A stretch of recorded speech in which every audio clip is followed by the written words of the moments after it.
Lei nº 9.099, de 26 de setembro de 1995.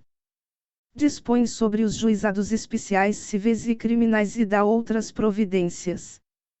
O Presidente da República faço saber que o Congresso Nacional decreta e eu sanciono a seguinte lei. Capítulo I. Disposições Gerais. Art. 1º. Os juizados especiais civis e criminais, órgãos da Justiça Ordinária, serão criados pela União, no Distrito Federal e nos territórios, e pelos Estados, para conciliação, processo, julgamento e execução, nas causas de sua competência. Art. 2º. O processo orientar-se-á pelos critérios da oralidade, simplicidade, informalidade, economia processual e celeridade, buscando, sempre que possível, a conciliação ou a transação. Capítulo 2. Dos juizados especiais civis. Seção I. Da competência. Art. 3º. O juizado especial civil tem competência para conciliação, processo e julgamento das causas civis de menor complexidade, assim consideradas. E, as causas cujo valor não exceda a 40 vezes o salário mínimo. Segunda, as enumeradas no art. 275, inciso 2º, do Código de Processo Civil. Terceira, a ação de despejo para uso próprio. Quarta, as ações possessórias sobre bens imóveis de valor não excedente ao fixado no inciso I deste artigo. Primeiro compete ao juizado especial promover a execução e, dos seus julgados.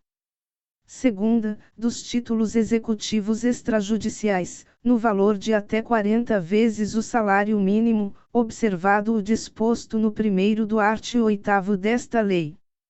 Segundo, ficam excluídas da competência do juizado especial as causas de natureza alimentar, falimentar, fiscal e de interesse da fazenda pública, e também as relativas a acidentes de trabalho, a resíduos e ao estado e capacidade das pessoas, ainda que de cunho patrimonial. Terceiro, a opção pelo procedimento previsto nesta lei importará em renúncia ao crédito excedente ao limite estabelecido neste artigo, excetuada a hipótese de conciliação. Art. 4º. É competente, para as causas previstas nesta lei, o juizado do foro e, do domicílio do réu ou, a critério do autor, do local onde aquele exerça atividades profissionais ou econômicas ou mantenha estabelecimento, filial, agência, sucursal ou escritório. Segunda, do lugar onde a obrigação deva ser satisfeita. Terceira, do domicílio do autor ou do local do ato ou fato, nas ações para reparação de dano de qualquer natureza. Parágrafo único. Em qualquer hipótese, poderá a ação ser proposta no foro previsto no inciso I deste artigo. Seção 2ª. Do juiz, dos conciliadores e dos juízes leigos. Art. 5º. O juiz dirigirá o processo com liberdade para determinar as provas a serem produzidas, para apreciá-las e para dar especial valor às regras de experiência comum ou técnica. Art. 6º. O juiz adotará em cada caso a decisão que reputar mais justa e equânime, atendendo aos fins sociais da lei e às exigências do bem comum. Art. 7º. Os conciliadores e juízes leigos são auxiliares da justiça, recrutados, os primeiros, preferentemente, entre os bacharéis em direito, e os segundos, entre advogados com mais de 5 anos de experiência. Parágrafo único. Os juízes leigos ficarão impedidos de exercer a advocacia perante os juizados especiais, enquanto no desempenho de suas funções. Seção 3ª. Das partes. Art. 8º. Não poderão ser partes, no processo instituído por esta lei, o incapaz, o preso, as pessoas jurídicas de direito público, as empresas públicas da União, a massa falida e o insolvente civil. Primeiro, somente serão admitidas a propor ação perante o juizado especial, redação dada pela Lei nº 12.126, de 2009. e as pessoas físicas capazes, excluídos os cessionários de direito de pessoas jurídicas, incluído pela Lei nº 12.126, de 2009. Segunda, as pessoas enquadradas como microempreendedores individuais, microempresas e empresas de pequeno porte na forma da Lei Complementar no 123, de 14 de dezembro de 2006, redação dada pela Lei Complementar número 147, de 2014. Terceira, as pessoas jurídicas qualificadas como organização da sociedade civil de interesse público, nos termos da Lei nº 9.790, de 23 de março de 1999, incluído pela Lei nº 12.126, de 2009. Quarta, as sociedades de crédito ao microempreendedor, nos termos do art. 1º da Lei nº 10.194, de 14 de fevereiro de 2001. Incluído pela Lei nº 12.126, de 2009. Segundo, o maior de 18 anos poderá ser autor, independentemente de assistência, inclusive para fins de conciliação. Art. 9. Nas causas de valor até 20 salários mínimos, as partes comparecerão pessoalmente, podendo ser assistidas por advogado. Nas de valor superior, a assistência é obrigatória. Primeiro, sendo facultativa a assistência, se uma das partes comparecer assistida por advogado, ou se o réu for pessoa jurídica ou firma individual, terá a outra parte, se quiser, assistência judiciária prestada por órgão instituído junto ao juizado especial, na forma da lei local. Segundo, o juiz alertará as partes da conveniência do patrocínio por advogado, quando a causa o recomendar. Terceiro, o mandato ao advogado poderá ser verbal, salvo quanto aos poderes especiais. Quarto, o réu, sendo pessoa jurídica ou titular de firma individual, poderá ser representado por preposto credenciado, munido de carta de preposição com poderes para transigir, sem haver necessidade de vínculo empregatício. Redação dada pela Lei nº 12.137, de 2009. Art. 10. Não se admitirá, no processo, qualquer forma de intervenção de terceiro nem de assistência. Admitir-se-á o litisconsórcio. Art. 11. O Ministério Público intervirá nos casos previstos em lei. Seção 4ª. Dos atos processuais. Art. 12.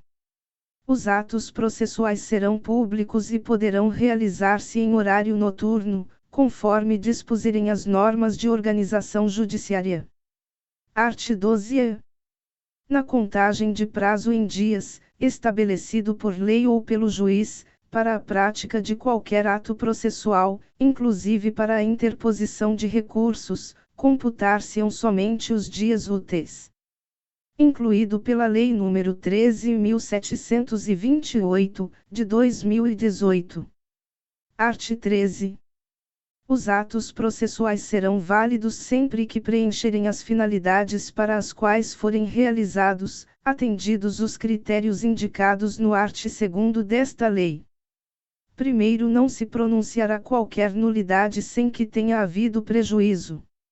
Segundo, a prática de atos processuais em outras comarcas poderá ser solicitada por qualquer meio idôneo de comunicação. Terceiro, apenas os atos considerados essenciais serão registrados resumidamente, em notas manuscritas, datilografadas, taquigrafadas ou estenotipadas. Os demais atos poderão ser gravados em fita magnética ou equivalente, que será inutilizada após o trânsito em julgado da decisão. Quarto, as normas locais disporão sobre a conservação das peças do processo e demais documentos que o instruem. Seção V. Do pedido. Art. 14. O processo instaurar-se-á com a apresentação do pedido, escrito ou oral, à Secretaria do Juizado. Primeiro do pedido constarão, de forma simples e em linguagem acessível, e o nome, a qualificação e o endereço das partes. Segunda, os fatos e os fundamentos, de forma sucinta. Terceira, o objeto e seu valor. Segundo, é lícito formular pedido genérico quando não for possível determinar, desde logo, a extensão da obrigação.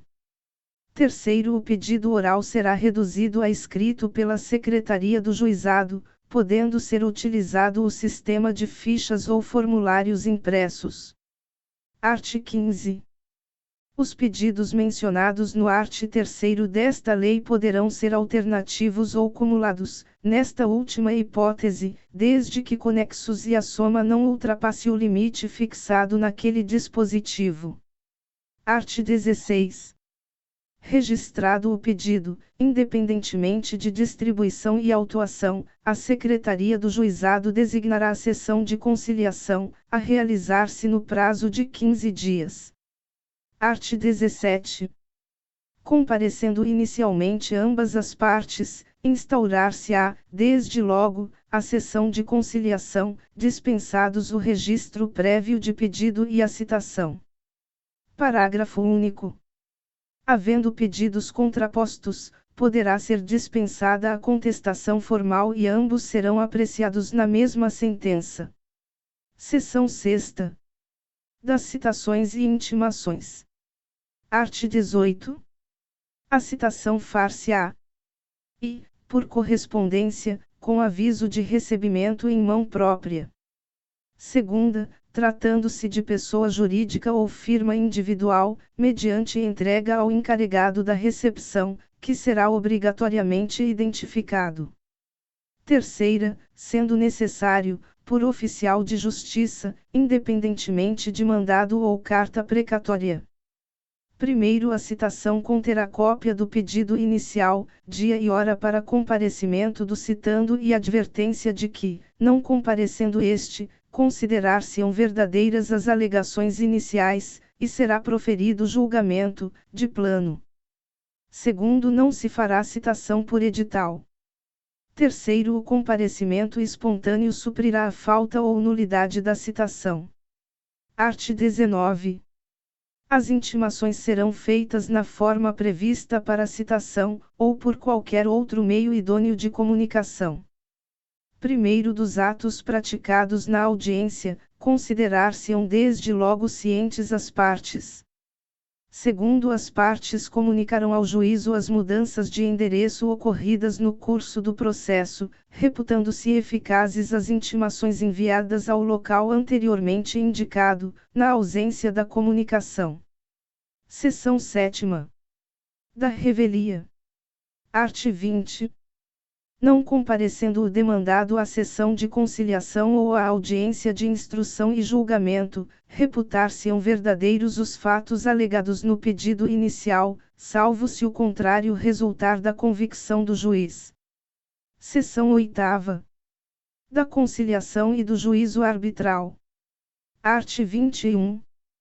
Aberta a sessão, o juiz togado ou leigo esclarecerá as partes presentes sobre as vantagens da conciliação, mostrando-lhes os riscos e as consequências do litígio, especialmente quanto ao disposto no terceiro do art. 3º desta lei. Art. 22. A conciliação será conduzida pelo juiz togado ou leigo ou por conciliador sob sua orientação. Primeiro obtida a conciliação, esta será reduzida a escrito e homologada pelo juiz togado mediante sentença com eficácia de título executivo. Incluído pela Lei nº 13.994, de 2020. Segundo, é cabível a conciliação não presencial conduzida pelo juizado mediante o emprego dos recursos tecnológicos disponíveis de transmissão de sons e imagens em tempo real, devendo o resultado da tentativa de conciliação ser reduzido a escrito com os anexos pertinentes. Incluído pela Lei nº 13.994, de 2020. Art. 23. Se o demandado não comparecer ou recusar-se a participar da tentativa de conciliação não presencial, o juiz togado proferirá sentença. Redação dada pela Lei nº 13.994, de 2020. Art. 24. Não obtida a conciliação, as partes poderão optar, de comum acordo, pelo juízo arbitral, na forma prevista nesta lei. Primeiro, o juízo arbitral considerar-se-á instaurado, independentemente de termo de compromisso, com a escolha do árbitro pelas partes. Se este não estiver presente, o juiz convocá-lo-á e designará, de imediato, a data para a audiência de instrução. Segundo, o árbitro será escolhido dentre os juízes leigos. Art. 25. O árbitro conduzirá o processo com os mesmos critérios do juiz, na forma dos arts. 5º e 6º desta lei, podendo decidir por equidade. Art. 26. Ao término da instrução, ou nos 5 dias subsequentes, o árbitro apresentará o laudo ao juiz togado para homologação por sentença irrecorrível. Seção 9. Da instrução e julgamento. Art. 27.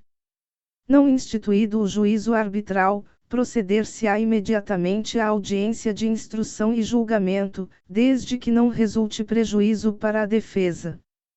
Parágrafo único. Não sendo possível a sua realização imediata, será a audiência designada para um dos 15 dias subsequentes, cientes, desde logo, as partes e testemunhas eventualmente presentes. Art. 28. Na audiência de instrução e julgamento serão ouvidas as partes, colhida a prova e, em seguida, proferida a sentença. Art. 29. Serão decididos de plano todos os incidentes que possam interferir no regular prosseguimento da audiência. As demais questões serão decididas na sentença. Parágrafo único.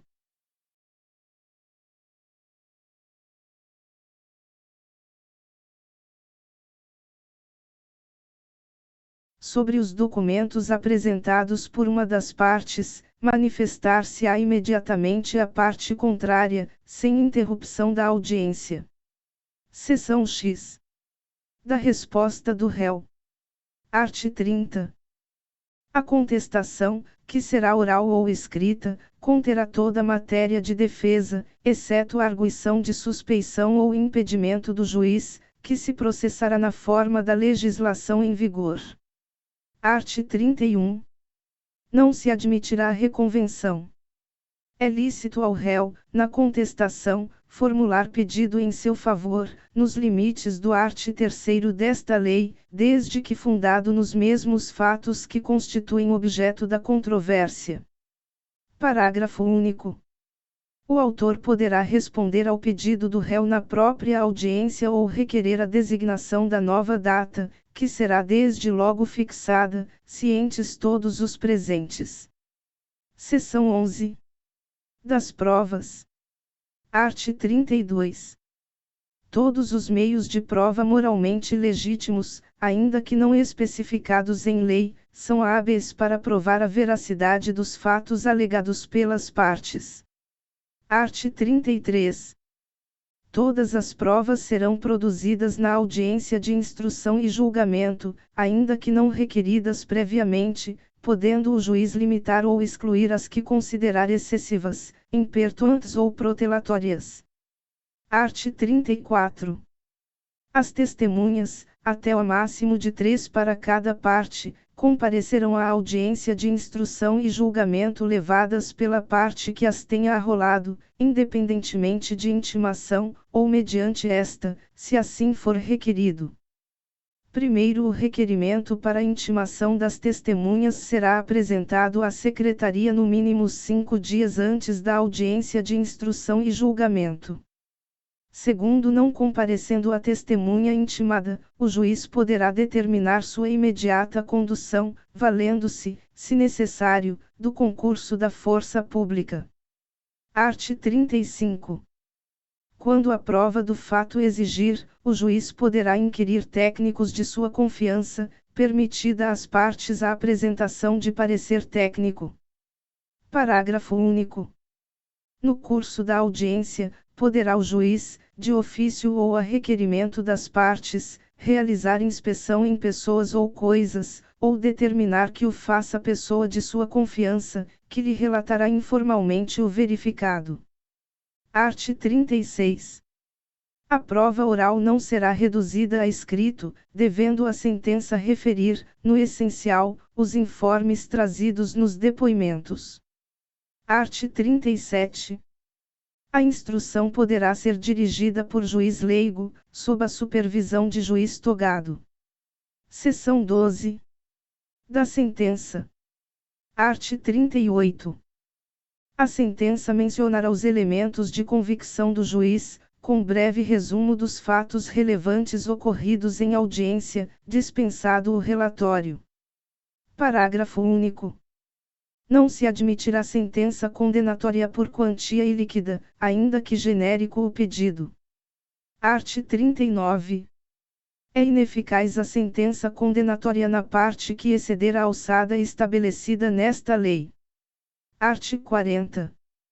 O juiz leigo que tiver dirigido a instrução proferirá sua decisão e imediatamente a submeterá ao juiz togado, que poderá homologá-la, proferir outra em substituição ou, antes de se manifestar, determinar a realização de atos probatórios indispensáveis. Art. 41. Da sentença, excetuada a homologatória de conciliação ou laudo arbitral, caberá recurso para o próprio juizado. Primeiro, o recurso será julgado por uma turma composta por 3 juízes togados, em exercício no primeiro grau de jurisdição, reunidos na sede do juizado. Segundo, no recurso, as partes serão obrigatoriamente representadas por advogado. Art. 42. O recurso será interposto no prazo de 10 dias, contados da ciência da sentença, por petição escrita, da qual constarão as razões e o pedido do recorrente. Primeiro, o preparo será feito, independentemente de intimação, nas 48 horas seguintes à interposição, sob pena de deserção.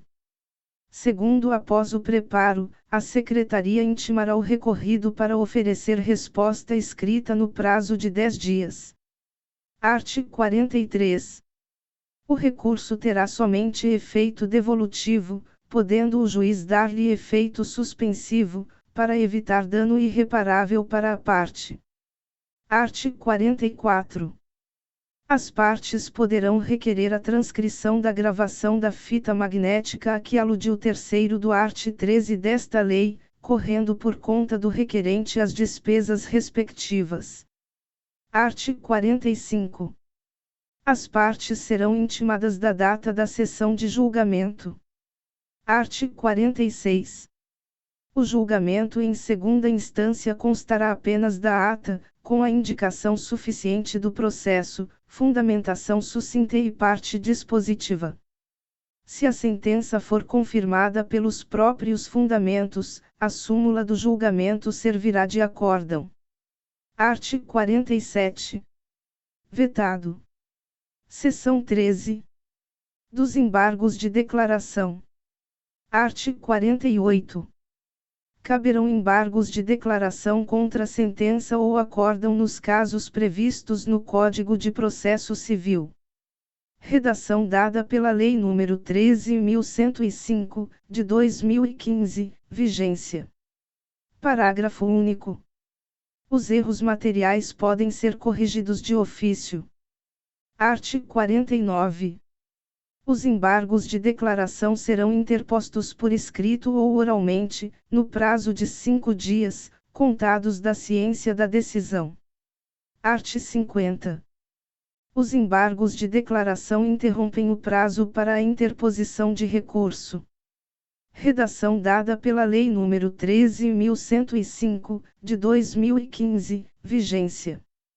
Seção 14. Da extinção do processo sem julgamento do mérito.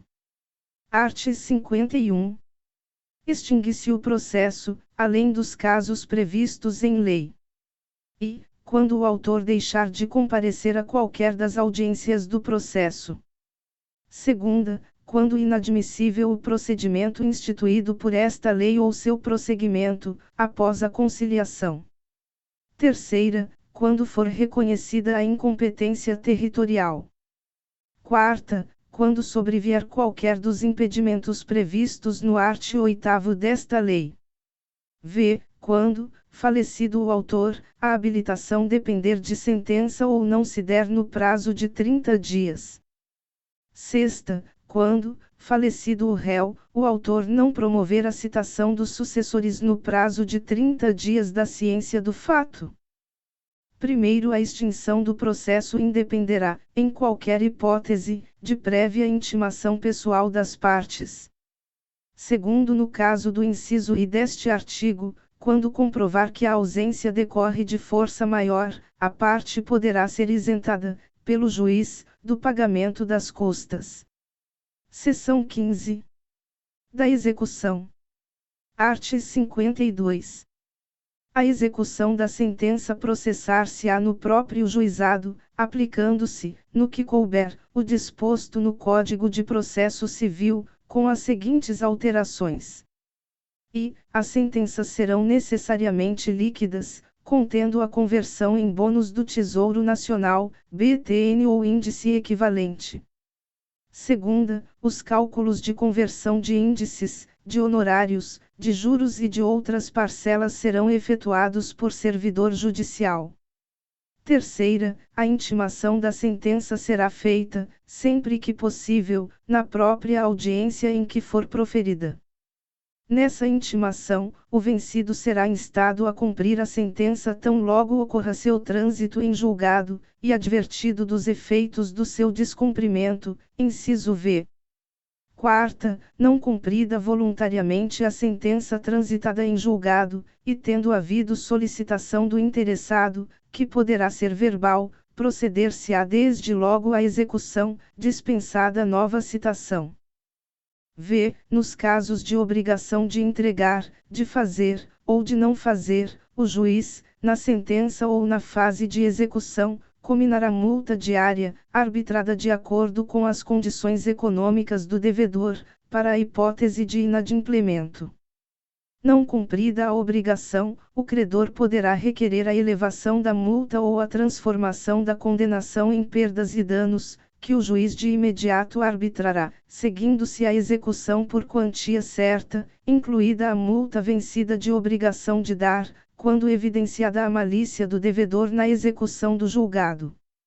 Sexta, na obrigação de fazer, o juiz pode determinar o cumprimento por outrem, fixado o valor que o devedor deve depositar para as despesas, sob pena de multa diária. Sétima, na alienação forçada dos bens, o juiz poderá autorizar o devedor, o credor ou terceira pessoa idônea a tratar da alienação do bem penhorado, a qual se aperfeiçoará em juízo até a data fixada para a praça ou leilão. Sendo o preço inferior ao da avaliação, as partes serão ouvidas. Se o pagamento não for à vista, será oferecida caução idônea, nos casos de alienação de bem móvel, ou hipotecado o imóvel. Oitava, é dispensada a publicação de editais em jornais, quando se tratar de alienação de bens de pequeno valor. Nona, o devedor poderá oferecer embargos, nos autos da execução, versando sobre a falta ou nulidade da citação no processo, se ele correu à revelia. B. Manifesto excesso de execução. C. Erro de cálculo. D. Causa impeditiva, modificativa ou extintiva da obrigação, superveniente à sentença. Art. 53. A execução de título executivo extrajudicial, no valor de até 40 salários mínimos, obedecerá ao disposto no Código de Processo Civil, com as modificações introduzidas por esta lei. Primeiro efetuada a penhora, o devedor será intimado a comparecer à audiência de conciliação, quando poderá oferecer embargos, art. 52, nona, por escrito ou verbalmente. Segundo, na audiência, será buscado o meio mais rápido e eficaz para a solução do litígio, se possível com dispensa da alienação judicial, devendo o conciliador propor, entre outras medidas cabíveis, o pagamento do débito a prazo ou a prestação, a dação em pagamento ou a imediata adjudicação do bem penhorado. Terceiro, não apresentados os embargos em audiência, ou julgados improcedentes, qualquer das partes poderá requerer ao juiz a adoção de uma das alternativas do parágrafo anterior. Quarto, não encontrado o devedor ou inexistindo bens penhoráveis, o processo será imediatamente extinto, devolvendo-se os documentos ao autor. Seção 16. Das despesas. Art. 54. O acesso ao juizado especial independerá, em primeiro grau de jurisdição, do pagamento de custas, taxas ou despesas. Parágrafo único. O preparo do recurso, na forma do primeiro do art. 42 desta lei, compreenderá todas as despesas processuais, inclusive aquelas dispensadas em primeiro grau de jurisdição, ressalvada a hipótese de assistência judiciária gratuita. Art. 55. A sentença de primeiro grau não condenará o vencido em custas e honorários de advogado, ressalvados os casos de litigância de má-fé. Em segundo grau, o recorrente, vencido, pagará as custas e honorários de advogado, que serão fixados entre 10% e 20% do valor de condenação ou, não havendo condenação, do valor corrigido da causa. Parágrafo único. Na execução não serão contadas custas, salvo quando e reconhecida a litigância de má-fé. Segunda, improcedentes os embargos do devedor. Terceira, tratar-se de execução de sentença que tenha sido objeto de recurso improvido do devedor. Seção 17. Disposições finais. Art. 56. Instituído o juizado especial, serão implantadas as curadorias necessárias e o serviço de assistência judiciária. Art. 57. O acordo extrajudicial, de qualquer natureza ou valor, poderá ser homologado, no juízo competente, independentemente de termo, valendo a sentença como título executivo judicial. Parágrafo único. Valerá como título extrajudicial o acordo celebrado pelas partes, por instrumento escrito, referendado pelo órgão competente do Ministério Público. Art. 58. As normas de organização judiciária local poderão estender a conciliação prevista nos arts. 22 e 23 a causas não abrangidas por esta lei. Art. 59. Não se admitirá ação rescisória nas causas sujeitas ao procedimento instituído por esta lei. Capítulo 3. Dos juizados especiais criminais. Disposições gerais. Art. 60. O juizado especial criminal, provido por juízes togados ou togados e leigos, tem competência para a conciliação, o julgamento e a execução das infrações penais de menor potencial ofensivo, respeitadas as regras de conexão e continência. Redação dada pela Lei nº 11.313, de 2006. Parágrafo único. Na reunião de processos, perante o juízo comum ou o tribunal do júri, decorrentes da aplicação das regras de conexão e continência, observar-se-ão os institutos da transação penal e da composição dos danos civis. Incluído pela Lei nº 11.313, de 2006. Art. 61. Consideram-se infrações penais de menor potencial ofensivo, para os efeitos desta lei, as contravenções penais e os crimes a que a lei comine pena máxima não superior a 2 anos, cumulada ou não com multa.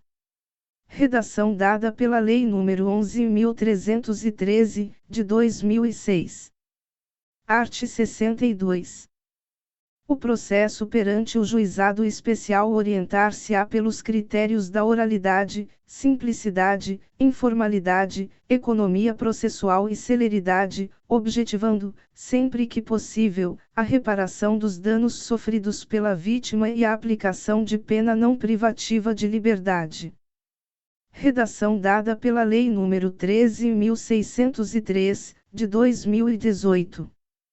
Seção I. Da competência e dos atos processuais. Art. 63. A competência do juizado será determinada pelo lugar em que foi praticada a infração penal. Art. 64. Os atos processuais serão públicos e poderão realizar-se em horário noturno e em qualquer dia da semana, conforme dispuserem as normas de organização judiciária. Art. 65. Os atos processuais serão válidos sempre que preencherem as finalidades para as quais foram realizados, atendidos os critérios indicados no art. 62 desta lei. Primeiro, não se pronunciará qualquer nulidade sem que tenha havido prejuízo. Segundo, a prática de atos processuais em outras comarcas poderá ser solicitada por qualquer meio hábil de comunicação. Terceiro, serão objeto de registro escrito exclusivamente os atos havidos por essenciais. Os atos realizados em audiência de instrução e julgamento poderão ser gravados em fita magnética ou equivalente. Art. 66. A citação será pessoal e far-se-á no próprio juizado, sempre que possível, ou por mandado. Parágrafo único. Não encontrado o acusado para ser citado, o juiz encaminhará as peças existentes ao juízo comum para a adoção do procedimento previsto em lei. Art. 67. A intimação far-se-á por correspondência, com aviso de recebimento pessoal ou, tratando-se de pessoa jurídica ou firma individual, mediante entrega ao encarregado da recepção, que será obrigatoriamente identificado, ou, sendo necessário, por oficial de justiça, independentemente de mandado ou carta precatória, ou ainda por qualquer meio idôneo de comunicação. Parágrafo único. Dos atos praticados em audiência considerar-se-ão desde logo cientes as partes, os interessados e defensores. Art. 68. Do ato de intimação do autor do fato e do mandado de citação do acusado, constará a necessidade de seu comparecimento acompanhado de advogado, com a advertência de que, na sua falta, ser-lhe-á designado defensor público. Seção 2. Da fase preliminar. Art. 69. A autoridade policial que tomar conhecimento da ocorrência lavrará termo circunstanciado e o encaminhará imediatamente ao juizado, com o autor do fato e a vítima, providenciando-se as requisições dos exames periciais necessários. Parágrafo único. Ao autor do fato que, após a lavratura do termo, for imediatamente encaminhado ao juizado ou assumir o compromisso de a ele comparecer, não se imporá prisão em flagrante, nem se exigirá fiança. Em caso de violência doméstica, o juiz poderá determinar, como medida de cautela, seu afastamento do lar, domicílio ou local de convivência com a vítima. Redação dada pela Lei nº 10.455, de 13 de maio de 2002. Art. 70. Comparecendo o autor do fato e a vítima, e não sendo possível a realização imediata da audiência preliminar, será designada data próxima, da qual ambos sairão cientes. Art. 71. Na falta do comparecimento de qualquer dos envolvidos, a Secretaria providenciará sua intimação e, se for o caso, a do responsável civil, na forma dos arts. 67 e 68 desta lei. Art. 72. Na audiência preliminar, presente o representante do Ministério Público, o autor do fato e a vítima e, se possível, o responsável civil, acompanhados por seus advogados, o juiz esclarecerá sobre a possibilidade da composição dos danos e da aceitação da proposta de aplicação imediata de pena não privativa de liberdade. Art. 73. A conciliação será conduzida pelo juiz ou por conciliador sob sua orientação. Parágrafo único. Os conciliadores são auxiliares da Justiça, recrutados, na forma da lei local, preferentemente entre bacharéis em direito, excluídos os que exerçam funções na administração da justiça criminal. Art. 74. A composição dos danos civis será reduzida a escrito e, homologada pelo juiz mediante sentença irrecorrível, terá eficácia de título a ser executado no juízo civil competente. Parágrafo único. Tratando-se de ação penal de iniciativa privada ou de ação penal pública condicionada à representação, o acordo homologado acarreta a renúncia ao direito de queixa ou representação. Art. 75. Não obtida a composição dos danos civis, será dada imediatamente ao ofendido a oportunidade de exercer o direito de representação verbal, que será reduzida a termo. Parágrafo único. O não oferecimento da representação na audiência preliminar não implica decadência do direito, que poderá ser exercido no prazo previsto em lei. Art. 76. Havendo representação ou tratando-se de crime de ação penal pública incondicionada, não sendo caso de arquivamento, o Ministério Público poderá propor a aplicação imediata de pena restritiva de direitos ou multas, a ser especificada na proposta. Primeiro, nas hipóteses de ser a pena de multa a única aplicável, o juiz poderá reduzi-la até a metade. Segundo, não se admitirá a proposta se ficar comprovado e ter sido o autor da infração condenado, pela prática de crime, a pena privativa de liberdade, por sentença definitiva. Segunda, ter sido o agente beneficiado anteriormente, no prazo de 5 anos, pela aplicação de pena restritiva ou multa, nos termos deste artigo.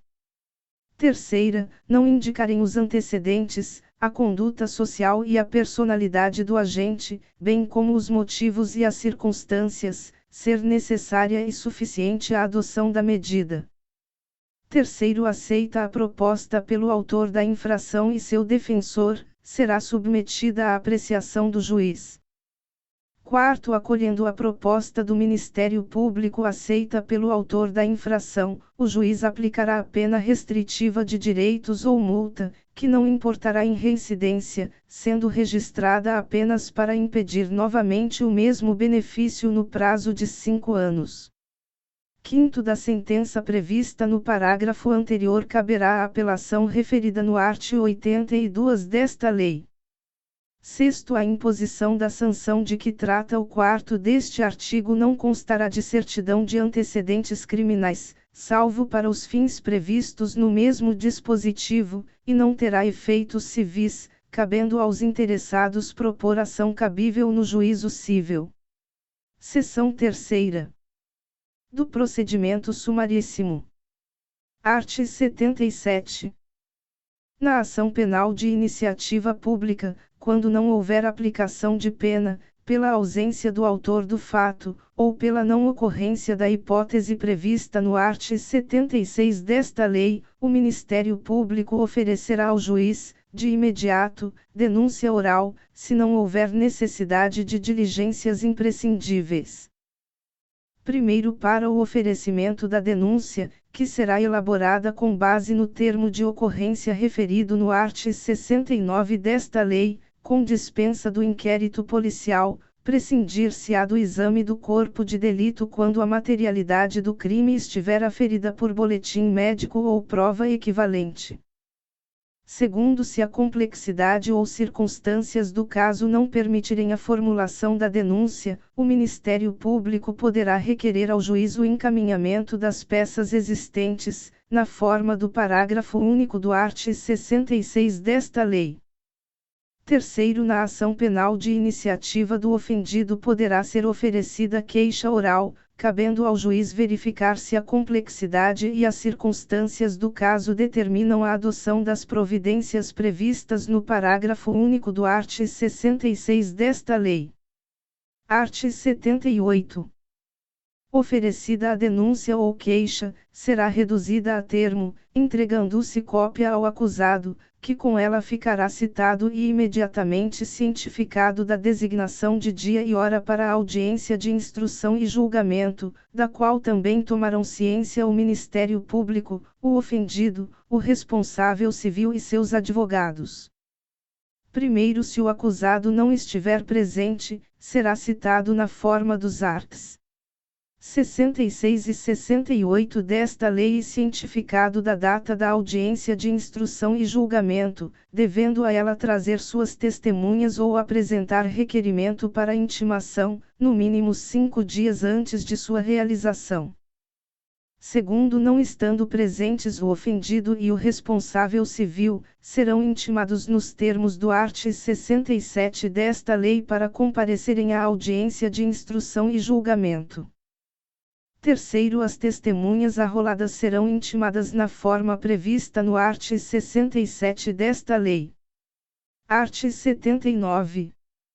No dia e hora designados para a audiência de instrução e julgamento, se na fase preliminar não tiver havido possibilidade de tentativa de conciliação e de oferecimento de proposta pelo Ministério Público, proceder-se-á nos termos dos arts. 72, 73, 74 e 75 desta lei. Art. 80. Nenhum ato será adiado, determinando o juiz, quando imprescindível, a condução coercitiva de quem deva comparecer. Art. 81. Aberta a audiência, será dada a palavra ao defensor para responder à acusação, após o que o juiz receberá, ou não, a denúncia ou queixa. Havendo recebimento, serão ouvidas a vítima e as testemunhas de acusação e defesa, interrogando-se a seguir o acusado, se presente, passando-se imediatamente aos debates orais e à prolação da sentença. Primeiro, todas as provas serão produzidas na audiência de instrução e julgamento, podendo o juiz limitar ou excluir as que considerar excessivas, impertinentes ou protelatórias. Segundo, de todo o ocorrido na audiência será lavrado termo, assinado pelo juiz e pelas partes, contendo breve resumo dos fatos relevantes ocorridos em audiência e a sentença. Terceiro, a sentença, dispensado o relatório, mencionará os elementos de convicção do juiz. Art. 82.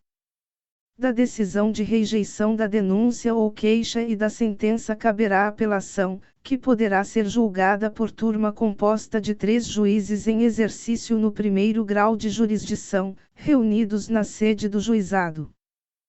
Primeiro, a apelação será interposta no prazo de 10 dias, contados da ciência da sentença pelo Ministério Público, pelo réu e seu defensor, por petição escrita, da qual constarão as razões e o pedido do recorrente. Segundo, o recorrido será intimado para oferecer resposta escrita no prazo de 10 dias. Terceiro, as partes poderão requerer a transcrição da gravação da fita magnética a que aludiu o terceiro do art. 65 desta lei. Quarto, as partes serão intimadas da data da sessão de julgamento pela imprensa. Quinto, se a sentença for confirmada pelos próprios fundamentos, a súmula do julgamento servirá de acórdão. Art. 83. Cabem embargos de declaração quando, em sentença ou acórdão, houver obscuridade, contradição ou omissão. Redação dada pela Lei nº 13.105, de 2015, vigência. Primeiro, os embargos de declaração serão opostos por escrito ou oralmente, no prazo de 5 dias, contados da ciência da decisão. Segundo, os embargos de declaração interrompem o prazo para a interposição de recurso. Redação dada pela Lei nº 13.105, de 2015, vigência. Terceiro, os erros materiais podem ser corrigidos de ofício. Seção 4. Da execução. Art. 84. Aplicada exclusivamente pena de multa, seu cumprimento far-se-á mediante pagamento na Secretaria do Juizado. Parágrafo único. Efetuado o pagamento, o juiz declarará extinta a punibilidade, determinando que a condenação não fique constando dos registros criminais, exceto para fins de requisição judicial. Art. 85. Não efetuado o pagamento de multa, será feita a conversão em pena privativa da liberdade, ou restritiva de direitos, nos termos previstos em lei. Art. 86. A execução das penas privativas de liberdade e restritivas de direitos, ou de multa acumulada com estas, será processada perante o órgão competente, nos termos da lei. Seção V. Das despesas processuais. Art. 87. Nos casos de homologação do acordo civil e aplicação de pena restritiva de direitos ou multa, arts. 74 e 76, quarto, as despesas processuais serão reduzidas, conforme dispuser lei estadual. Seção 6. Disposições finais. Art. 88. Além das hipóteses do Código Penal e da legislação especial, dependerá de representação a ação penal relativa aos crimes de lesões corporais leves e lesões culposas. Art. 89. Nos crimes em que a pena mínima cominada for igual ou inferior a 1 ano, abrangidas ou não por esta lei, o Ministério Público, ao oferecer a denúncia, poderá propor a suspensão do processo, por 2 a 4 anos, desde que o acusado não esteja sendo processado ou não tenha sido condenado por outro crime, presentes os demais requisitos que autorizariam a suspensão condicional da pena, art. 77 do Código Penal. Primeiro aceita a proposta pelo acusado e seu defensor, na presença do juiz, este, recebendo a denúncia, poderá suspender o processo, submetendo o acusado a período de prova, sob as seguintes condições: i. Reparação do dano, salvo impossibilidade de fazê-lo. Segunda, proibição de frequentar determinados lugares. Terceira, proibição de ausentar-se da comarca onde reside, sem autorização do juiz. Quarta, comparecimento pessoal e obrigatório a juízo, mensalmente, para informar e justificar suas atividades. Segundo, o juiz poderá especificar outras condições a que fica subordinada a suspensão, desde que adequadas ao fato e à situação pessoal do acusado. Terceiro, a suspensão será revogada se, no curso do prazo, o beneficiário vier a ser processado por outro crime ou não efetuar, sem motivo justificado, a reparação do dano. Quarto, a suspensão poderá ser revogada se o acusado vier a ser processado, no curso do prazo, por contravenção, ou descumprir qualquer outra condição imposta. Quinto, expirado o prazo sem revogação, o juiz declarará extinta a punibilidade. Sexto, não correrá a prescrição durante o prazo de suspensão do processo. Sétimo, se o acusado não aceitar a proposta prevista neste artigo, o processo prosseguirá em seus ulteriores termos. Art. 90. As disposições desta lei não se aplicam aos processos penais cuja instrução já estiver iniciada. Vide a de número 1.719-9. Art. 90-A. As disposições desta lei não se aplicam no âmbito da Justiça Militar. Artigo incluído pela Lei nº 9.839, de 27 de setembro de 1999. Art. 91. Nos casos em que esta lei passa a exigir representação para a propositura da ação penal pública, o ofendido ou seu representante legal será intimado para oferecê-la no prazo de 30 dias, sob pena de decadência. Art. 92. Aplicam-se subsidiariamente as disposições dos Códigos Penal e de Processo Penal, no que não forem incompatíveis com esta lei. Capítulo 4. Disposições finais comuns. Art. 93. Lei estadual disporá sobre o sistema de juizados especiais civis e criminais, sua organização, composição e competência. Art. 94. Os serviços de cartório poderão ser prestados, e as audiências realizadas fora da sede da comarca, em bairros ou cidades a ela pertencentes, ocupando instalações de prédios públicos, de acordo com audiências previamente anunciadas. Art. 95. Os Estados, Distrito Federal e territórios criarão e instalarão os juizados especiais no prazo de 6 meses, a contar da vigência desta lei. Parágrafo único. No prazo de 6 meses, contado da publicação desta lei, serão criados e instalados os juizados especiais itinerantes, que deverão dirimir, prioritariamente, os conflitos existentes nas áreas rurais ou nos locais de menor concentração populacional. Redação dada pela Lei nº 12.726, de 2012. Art. 96. Esta lei entra em vigor no prazo de 60 dias após a sua publicação. Art. 97. Ficam revogadas a Lei nº 4.611, de 2 de abril de 1965 e a Lei nº 7.244, de 7 de novembro de 1984. Brasília, 26 de setembro de 1995, 174º da Independência e 107º da República. Fernando Henrique Cardoso. Nelson A. Jobim. Este texto não substitui o publicado no DOU de 27 de setembro de 1995.